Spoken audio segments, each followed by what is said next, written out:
रायपुर को मुख्यमंत्री भूपेश बघेल ने दी करोड़ों की सौगात। 561 करोड़ 32 लाख के विकास कार्यों का किया लोकार्पण। कई मंत्री, नेता और अधिकारी रहे मौजूद।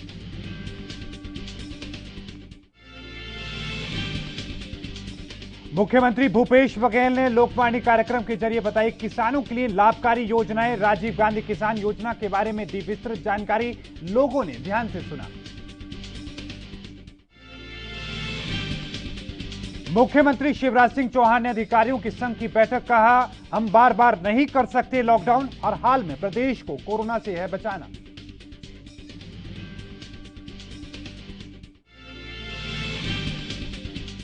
और मध्य प्रदेश में तेजी से कम हो रहे हैं कोरोना के नए मामले। एक दिन में 334 नए केस आए सामने, लेकिन भोपाल में वीकेंड लॉकडाउन जारी।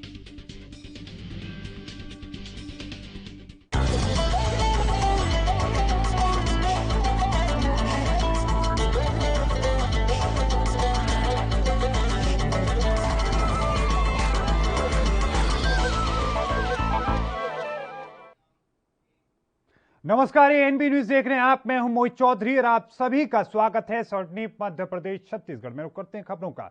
मुख्यमंत्री भूपेश बघेल ने रविवार को वीडियो कॉन्फ्रेंसिंग कार्यक्रम से राजधानी में 561 करोड़ 32 लाख रुपए के 391 विकास कार्यों का लोकार्पण और भूमि पूजन किया। उन्होंने इनमें 100 करोड़ 32 लाख रुपए के 28 कार्यों का लोकार्पण और 461 करोड़ रुपए के 363 कार्यों का भूमि पूजन किया। मुख्यमंत्री भूपेश बघेल ने वर्चुअल कार्यक्रम में रायपुर को दो महान विभूतियों सेठ नेमीचंद श्रीमल और गोविंद लाल बोरा की बाल आश्रम में स्थापित प्रतिमाओं का अनावरण भी किया।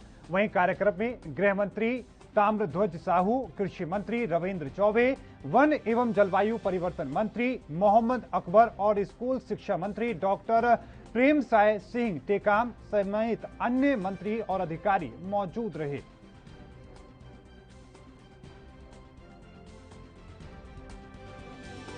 लोकार्पण एवं भूमि पूजन कार्यक्रम के 6वें दिन आज गोरेला, पेंड्रा, मरवाही और रायपुर जिले के नए विकास कार्यों का लोकार्पण तथा भूमि पूजन किया गया।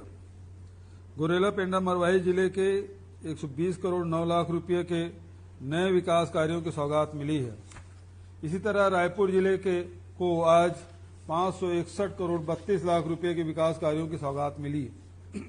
इन दोनों जिलों को मिलाकर 681 करोड़ रुपए के नए विकास कार्य का लोकार्पण और भूमि पूजन किया गया।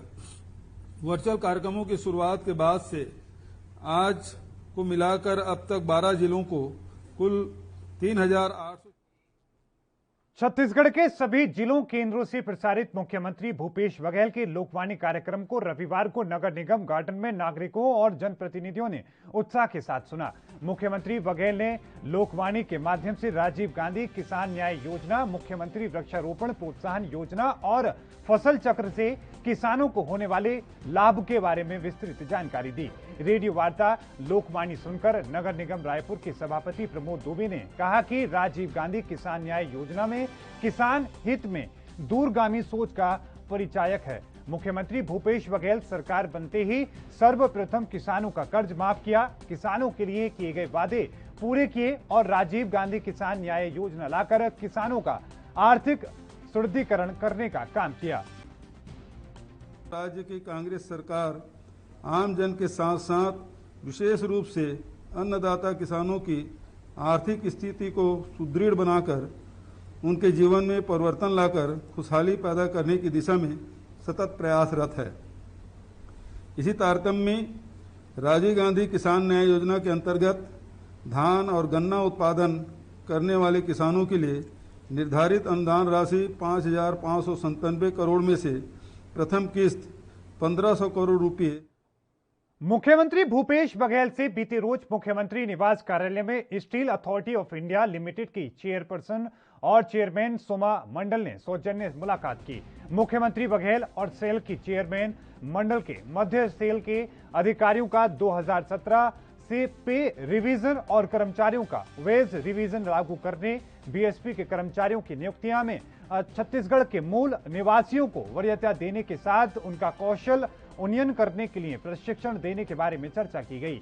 वहीं बीएसपी क्षेत्र में स्वामी आत्मानंद अंग्रेजी माध्यम विद्यालयों की स्थापना करने सेक्टर 9 अस्पताल में सुविधाओं का विकास कर सुपर स्पेशलिटी अस्पताल का निर्माण करने को लेकर भी बात की गई। मुख्यमंत्री ने कहा कि सेल और छत्तीसगढ़ का विकास परस्पर जुड़ा हुआ है। अब तक इसी परंपरा और सहयोग से दोनों आगे बढ़ रहे हैं। समय के साथ साथ ये वातावरण और भी बेहतर हुआ है।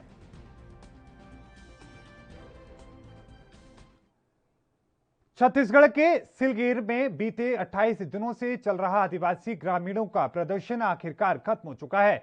12 मई को यहां पर सीआरपीएफ का कैंप बना, जिसका स्थानीय ग्रामीण आदिवासियों ने विरोध करना शुरू कर दिया। आदिवासी ग्रामीणों का आरोप था कि जिस जगह पर कैंप बन रहा है वो ग्रामीणों की जमीन है। कैंप के पास ही गांव वालों ने विरोध प्रदर्शन करते हुए धरना शुरू कर दिया। 17 मई को आंदोलन के दौरान जब हजारों की संख्या में सिलगेर कैंप को आदिवासियों ने घेर लिया तो सुरक्षा बलों की फायरिंग में 3 लोगों की मौत हो गई। आंदोलनकारियों ने मरने वाले ग्रामीण बताए तो सुरक्षा बलों ने मरने वालों की पहचान नक्सलियों के रूप में की। नक्सली पहचान जुड़ने के बाद यह आंदोलन और तेज हो गया। जो आंदोलन गांव की जमीन पर कैंप को लेकर शुरू हुआ था उसमें अब निर्दोष गांव वालों की हत्या को लेकर भी लोगों में गुस्सा था। धरना जारी रखने के लिए आदिवासी ग्रामीण राशन पानी लेकर धरना स्थल पर डटे रहे। धीरे धीरे आंदोलन में शामिल होने वाले आदिवासियों की संख्या बढ़कर करीब 10,000 तक पहुंच गई। हालांकि अब यह प्रदर्शन पूरी तरीके से खत्म हो चुका है। अब इस बीच रुकेंगे एक छोटे से ब्रेक के लिए, जल्द हाजिर होते हैं।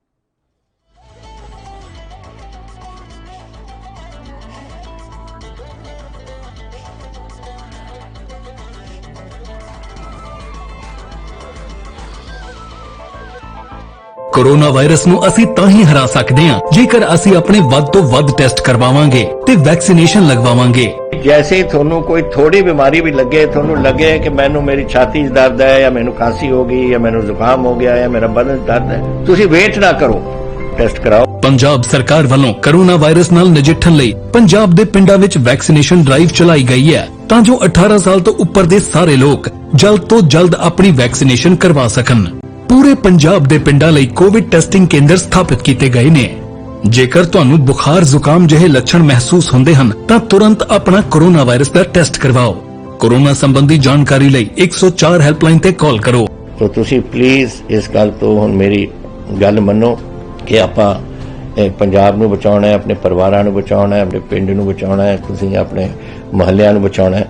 ਤੁਸੀਂ ਜੋ ਦੱਸਿਆ ਡਾਕਟਰਾਂ ਨੇ ਕਰੋ। हिदायतां दी पालना करके आओ मिलके करिए कोरोना ते फतेह। यही है साडा मिशन फतेह। राष्ट्र धर्म रात 8 बजे सिर्फ ANB न्यूज पर। क्या आप दुबले पतले कमजोर हैं, आपकी सेहत नहीं बनती, भूख कम लगती है, वजन नहीं बढ़ता? दरअसल मेन बात खाना पीना खाना नहीं है, मेन बात है खाया पिया लगना। और अगर खाया पिया लगेगा ही नहीं तो सेहत बनेगी कैसे? इसलिए हमारी संस्था सन्यासी आयुर्वेदा ने एक ऐसी दवा बनाई है जो कि आपके पाचन तंत्र को, आपके लीवर सिस्टम को ठीक करने का काम करती है, ताकि आप जो भी खाएं उसका पूरे का पूरा निचोड़ आपके शरीर को लगे, आपकी भूख बढ़े, खाया पिया सही से लगे, नया खून बने, हड्डियों में जान आए, वजन बढ़े, ताकत बढ़े, चेहरे पर नूर आए और आप मोटे तगड़े खूबसूरत पर्सनैलिटी के मालिक बन जाएं। यह दवा पूरी तरह से आयुर्वेदिक होती है। इसका शरीर पर कोई भी साइड इफेक्ट, कोई भी नुकसान या दुष्प्रभाव नहीं होता। लड़के लड़कियां दोनों इसका इस्तेमाल कर सकते हैं और पहले 15 दिन के अंदर ही आपको इसका असर महसूस हो जाएगा। सिर्फ 650 रुपए की पूरे 1 महीने की दवा होती है और आप इसे घर बैठे 011 45 45 45 45 पर फोन करके दवा मंगवा सकते हैं।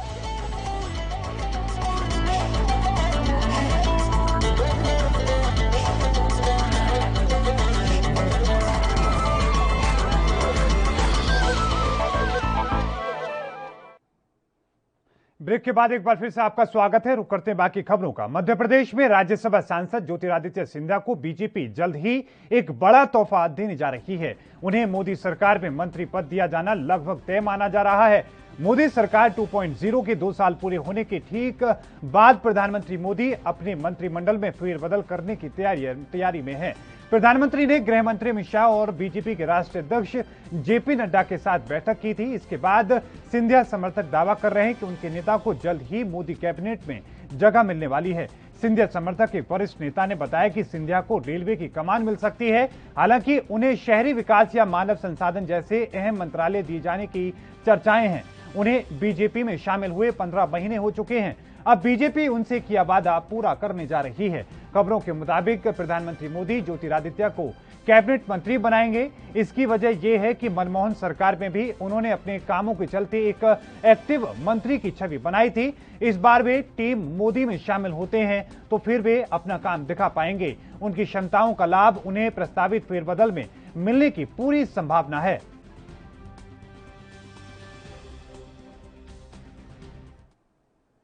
तो वहीं मुख्यमंत्री शिवराज सिंह चौहान का कहना है कि मध्य प्रदेश को हमें हर हाल में कोरोना संक्रमण की तीसरी लहर से बचाना है। लीडर वही है जो सही दिशा में जनता को लीड कर सके। मेरा यही आग्रह है कि आप जनता को सही दिशा में लीड करें। मैं देख रहा हूं कि जहां हमने अनलॉक किया है वहां कुछ जगहों पर भीड़ अनियंत्रित हो रही है। हमें ये नहीं होना देना चाहिए। हम बार बार लॉकडाउन नहीं कर सकते। दरअसल मुख्यमंत्री ने आज प्रदेश के जिला के प्रभारी मंत्री, प्रभारी अधिकारियों और जिला प्रशासन और क्राइसिस मैनेजमेंट समूह को संबोधित करने के दौरान ये महत्वपूर्ण बातें कही। शिवराज सिंह चौहान ने मध्य प्रदेश में पेड़ लगाने के अभियान को गति देने की बात कही। आप अपने हर गांव में 2 लोग ऐसे छांटिए जो स्वास्थ्य के प्रति जागरूक हैं। उन्हें मिनिमम बेसिस ट्रेनिंग दी जाए जिससे वो गांव में होने वाली बीमारियों पर नजर रख सकें। ब्लॉक में ऐसे 3 लोग हों। ब्राजील में केस बढ़ रहे हैं। दुनिया के अनेकों देशों में तीसरी लहर भी दिखाई दे रही है। इसलिए हम निश्चिंत बिल्कुल ना हो जाएं। हमारी तैयारी चाहिए। तीसरी लहर को हम आने से रोकेंगे या उसकी तीव्रता रोकेंगे, उसकी भयंकरता रोकेंगे। और वो रोकने की जो अपनी रणनीति है, नंबर 1, हम टेस्ट लगभग 80,000 रोज करेंगे प्रदेश में। कल भी लगभग 80,000 किए, उसमें से 274 पॉजिटिव। आपसे निवेदन है क्राइसिस मैनेजमेंट कमेटी से कि जिले के हर हिस्से में टेस्ट करना है हमको, ताकि कोई।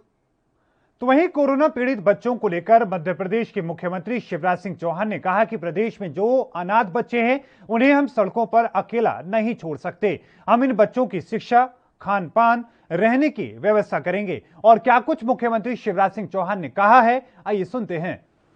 तो हम लोग आज ये फैसला भी कर रहे हैं कि कोविड के अलावा भी जो अनाथ बच्चे हैं उनको हम सड़कों पे किसी भी कीमत पर नहीं छोड़ सकते। और इसलिए समाज के साथ मिलकर सरकार ऐसे बच्चों की शिक्षा, ऐसे बच्चों के आश्रय की व्यवस्था और ऐसे बच्चों के आहार की व्यवस्था, जीवन यापन की संपूर्ण व्यवस्था करेगी।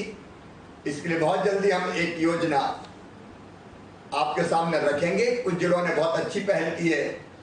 चर्चा में ही बताया कि अनाथ बच्चे तो कुछ जैसे मंदसौर ने पैसा इकट्ठा किया, तो समाज का जितना सहयोग मिलेगा समाज का सहयोग, नहीं तो सरकार उस पूरी व्यवस्था को निश्चित तौर पर करेगी। एक अगर पिता भी कमाऊ है और वो चला गया और घर में कुछ नहीं है, तो इस मामले में भी बहुत गंभीर।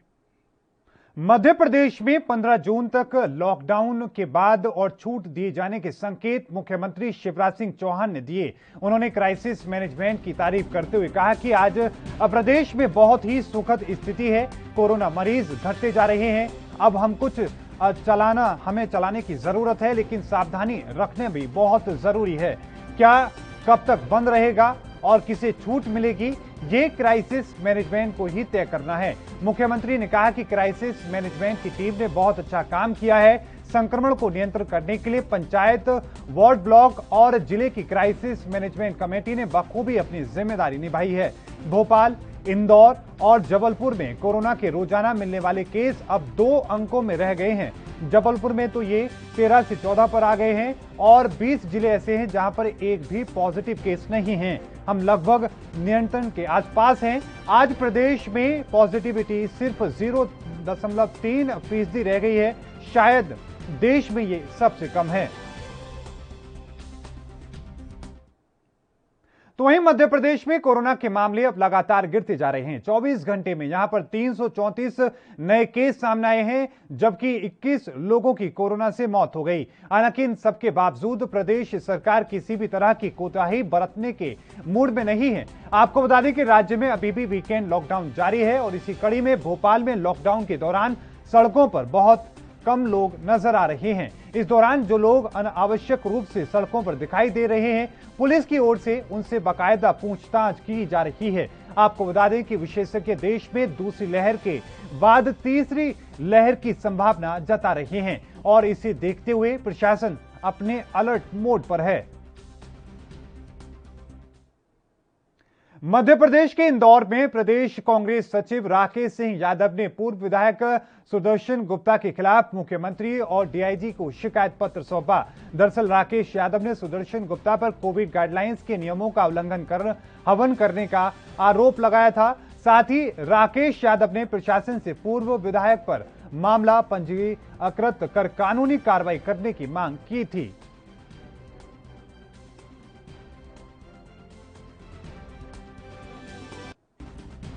हमारे मुख्यमंत्री शिवराज सिंह चौहान साहब बार बार ये बोलते हैं कि कोविड नियमों का पालन करें, आप सोशल डिस्टेंसिंग रखें और क्राइसिस मैनेजमेंट कमेटी को बोलते हैं कि जनता को समझाएं। लेकिन लगता है कि कानून सिर्फ जनता के लिए, जनता को कानून मानना है। भारतीय जनता पार्टी के नेताओं को कानून से कोई वास्ता नहीं है, कानून तोड़ना उनका रोज का काम है।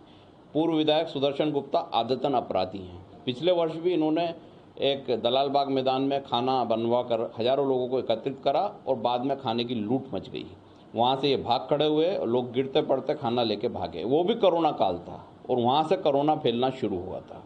आज वापस तीसरी लहर की शुरुआत करने के लिए इन्होंने फिर कल एक आयोजन करा, जब बिना अनुमति 50 से ज़्यादा लोगों ने एक धार्मिक स्थल पर हवन करा।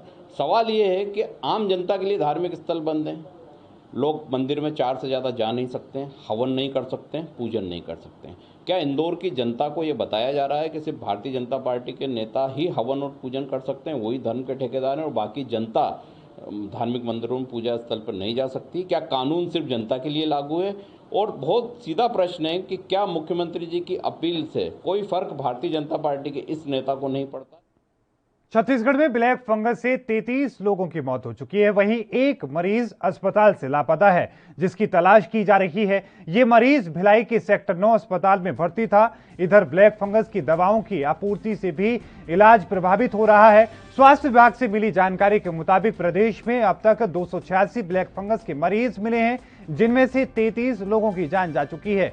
उनमें 19 में से सिर्फ ब्लैक फंगस से दम तोड़ा है, जबकि 14 को अब ब्लैक फंगस के साथ ही अन्य बीमारियां भी थी। विभाग के मुताबिक 23 मरीज अब तक डिस्चार्ज हुए। जिन मरीजों का इलाज चल रहा है उनमें से 146 एम्स, 24 अंबेडकर और 24 सेक्टर 9 अस्पताल में भर्ती हैं। ब्लैक फंगस को देखते हुए केंद्र सरकार ने इसे महामारी घोषित कर दिया है। वहीं स्वास्थ्य अधिकारियों ने बताया कि दवाओं की समस्या को देखते हुए 3 तरह की व्यवस्था की गई है। पहला, प्रशासन दवाएं खुद वितरण कर रहा है। दूसरा, लोकल परचेसिंग के माध्यम से अस्पताल भी दवाएं खरीद रहा है और केंद्र सरकार ने भी दवाएं उपलब्ध करवाई जा रही हैं। दवाओं की डिमांड अचानक बढ़ने से आपूर्ति में समस्या आ रही है।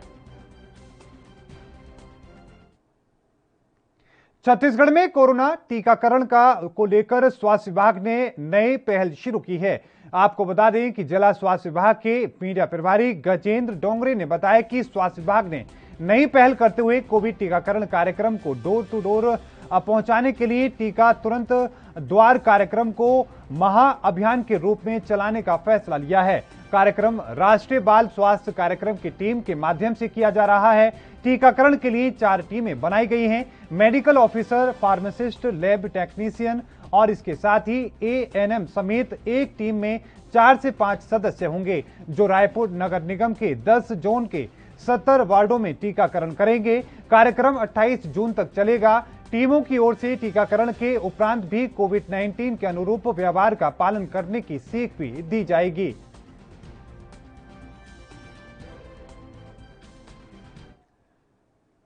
छत्तीसगढ़ में कोरोना के नए मामलों में भारी गिरावट दर्ज की गई है। यहां पर 24 घंटे में 813 नए केस सामने आए, जबकि 11 लोगों की कोरोना से जान जा चुकी है। इसके अलावा अगर रिकवरी की बात करें तो एक दिन में 1652 लोग ठीक भी हुए हैं, जिससे प्रदेश में ठीक होने वालों का आंकड़ा 9,58,111 पर पहुंच चुका है। आपको बता दें कि स्वास्थ्य विभाग की ओर से किए जा रहे प्रयासों के मद्देनजर राज्य में एक बार फिर से नए मामलों में कमी आई और राज्य में अब 15,082 एक्टिव केस हैं। वहीं अगर कुल मामलों की बात करें तो राज्य में अब तक कुल 9,86,504 लोग संक्रमित हो चुके हैं, जबकि 13,311 संक्रमित मरीजों की अब तक जान जा चुकी है।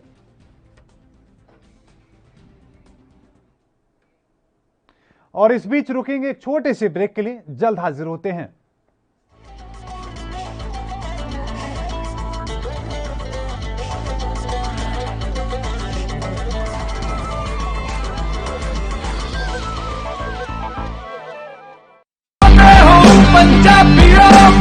वैक्सीन जरूर करवानी है। तुसीं थोड़ी एंटीबॉडीज ਵਧਾਉਣੇ ਨੇ। ਜਦੋਂ ਤੁਹਾਡੇ ਐਂਟੀਬॉडीज ਵਧਣਗੇ, ਉਹ ਐਂਟੀਬॉडीज ਨੇ ਜਿਹੜੀ ਕੋਰੋਨਾ ਦੇ ਨਾਲ ਜੰਗ ਲੜ ਸਕਦੀ ਹੈ ਤੁਹਾਡੇ ਬॉडीज ਦੇ ਵਿੱਚ। ਇਹ ਤੁਹਾਨੂੰ ਕਰਾਉਣਾ ਚਾਹੀਦਾ ਹੈ। ਤੁਹਾਨੂੰ ਉਹ ਡਾਕਟਰ ਜੋ ਪਹਿਲੇ ਦਿਨ ਤੋਂ ਕਹਿ ਰਹੇ ਨੇ ਮਾਸਕ ਨਹੀਂ ਭੁੱਲਣਾ।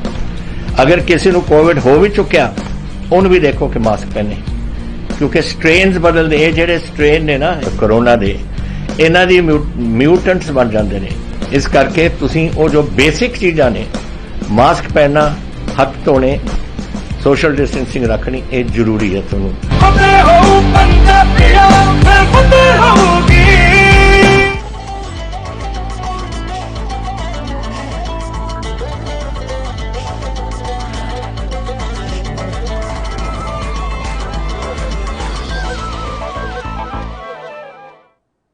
ब्रेक के बाद एक बार फिर से आपका स्वागत है। रुक करते हैं बाकी खबरों का। मध्य प्रदेश में कोरोना को लेकर सुकून देने वाली खबर सामने आई है।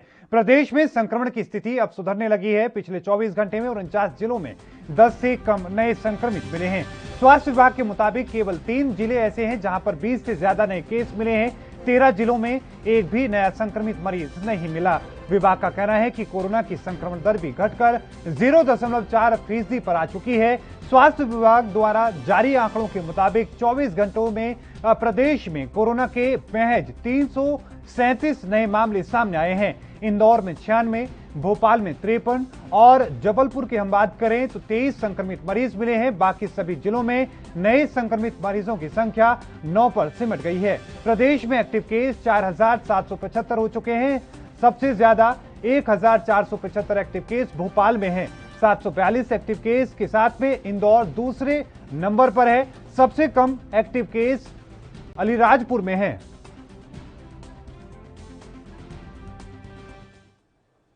छत्तीसगढ़ के बलरामपुर में नौकरी के नाम पर ठगी के एक मामले में आरोपी का बयान सामने आने के बाद बवाल मच चुका है। मामले में मंत्री को सह आरोपी बनाने की मांग को लेकर आज बीजेपी अनुसूचित जाति मोर्चा ने प्रदर्शन किया। दरअसल मुख्य आरोपी ने पुलिस पूछताछ में 2018 के चुनाव में मंत्री को 40 लाख रुपए चंदा देने की बात स्वीकार की है। बताया जा रहा है कि रकम ठगी की थी। इस बयान के बाद अब नया बखेड़ा खड़ा हो चुका है। बीजेपी अनुसूचित जाति मोर्चा ने अब मंत्री के खिलाफ मोर्चा खोल दिया है। मामले में सह आरोपी बनाने की मांग को लेकर बीजेपी अजा मोर्चा के पदाधिकारी सरस्वती नगर थाना पहुंचे। यहां पर नारेबाजी करते हुए ज्ञापन सौंपा गया। ज्ञापन में मंत्री को ठगी का सह आरोपी बनाकर जेल में डालने की मांग की गई है।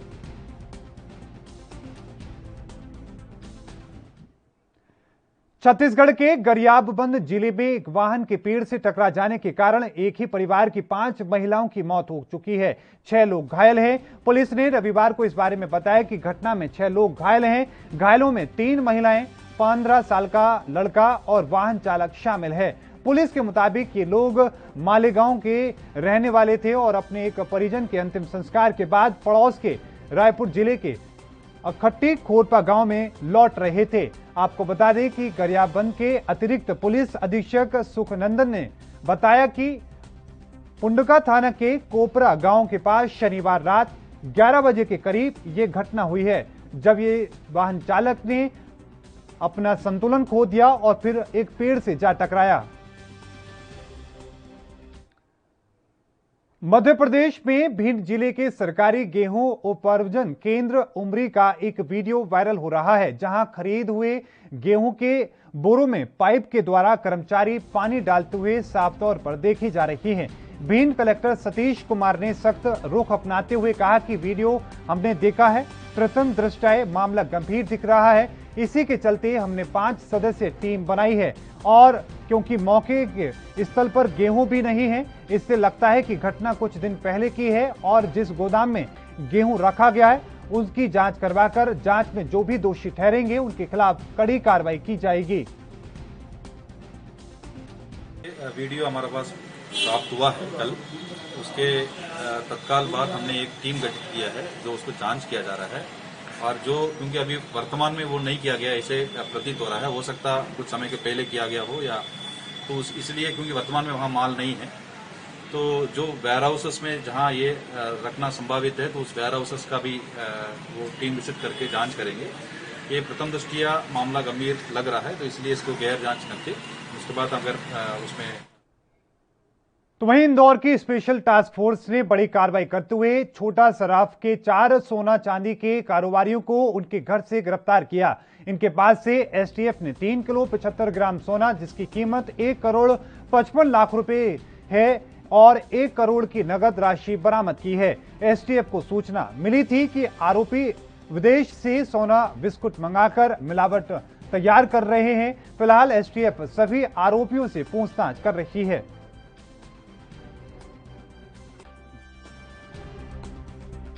एसटीएफ इकाई इंदौर को एक उल्लेखनीय सफलता प्राप्त हुई है कि जो गोल्ड स्मगलिंग के गैंग की एक सूचना थी आरक्षक ओमवीर को प्राप्त हुई थी और उस सूचना पे टीम लगाई गई थी।